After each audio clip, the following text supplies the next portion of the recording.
পতিত সরকারের দোসরদের বিভিন্ন অনিয়মের অভিযোগ করায় পোস্টাল অপারেটরকে অফিস কক্ষে ডেকে নিয়ে দরজা বন্ধ করে শারীরিক নির্যাতন ও জোরপূর্বক মুচলেকা রাখার অভিযোগ সহ নারী সহকর্মীর সাথে অবৈধ সম্পর্কের অভিযোগ উঠেছে অতিরিক্ত পোস্টমাস্টার জেনারেল খান মোহাম্মদ ইকবাল আলম মাসুদের বিরুদ্ধে।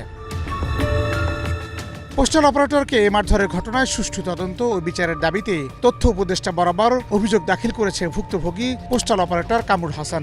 আমাকে রুমের ভিতরে নিয়ে দরজা লক করে এরপরে আমাদের সিনিয়র পোস্টমাস্টার মনিরুজ্জামান স্যারকে ডেকে নিয়ে আসে ফোনে।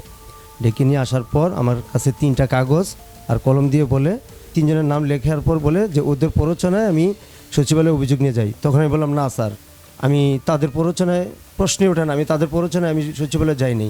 এরপরে উনি উইঠা আইসা আমাকে আবার মুখের সামনে এমনি ঝুরে নাকের মধ্যে চোখের সামনে ঘুষি ধরে সিনিয়র স্যারের সামনে আমাকে চড় থাপ্পড় মারা শুরু করলো। এই বিষয়টা যদি তুই কাউকে বলস তোর খাগড়াছড়ি পাঠাবো না বান্দরবন পাঠাবো না তোর চাকরি ডিসমিস করবো, আমি তোর দেখে নিব। সহকর্মীর সাথে অবৈধ সম্পর্ক, বিদেশে নিষিদ্ধ ঔষধ লিকুইড পাঠানোর সিন্ডিকেট ও সহকর্মী মারধর সহ একাধিক অভিযোগ থাকা সত্ত্বেও কিভাবে পলাতক স্বৈরাচার শেখ হাসিনার মদতপুষ্ট অতিরিক্ত পোস্টমাস্টার জেনারেল খান মোহাম্মদ ইকবাল আলম মাসুদ এখনও বহাল তবিয়তে রাজত্ব করে, এই প্রশ্ন ডাক বিভাগের কর্মকর্তা কর্মচারীদের মাঝে।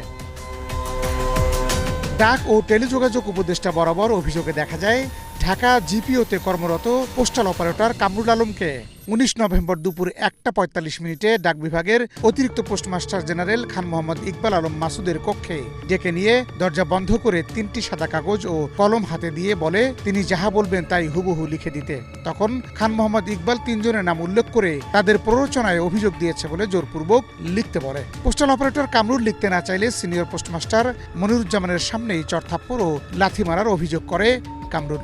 এমনি বললাম স্যার আপনি কাল পরে মারবেন স্যার, আপনি একটু খাবার দিল আপনার সামনে স্যার। না স্যার আমি খুব কষ্ট পেয়েছিলাম।